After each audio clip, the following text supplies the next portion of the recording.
Þetta mikil forréttindi að fá að taka þátt í þessu verkefni með ykkur.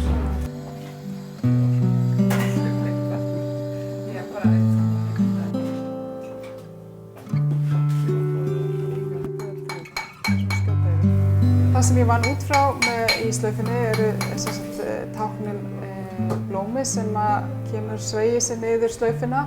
Það táknrænt fyrir jákvæðni og vellíðan. Hringurinn táknar kvenlega orku og vernd.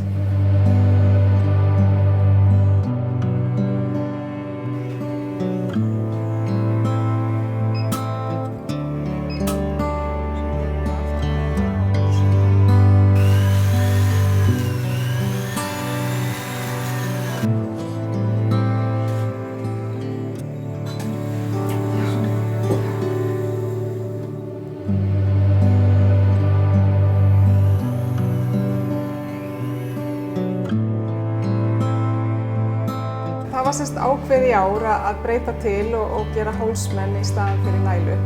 Og náttúrulega hálsmen passar bæði konum og körlum. Nú er þetta búin að vera að slaufa öll þessi ár og það var kannski komið á þeim tímapunkti að pröfa annað form.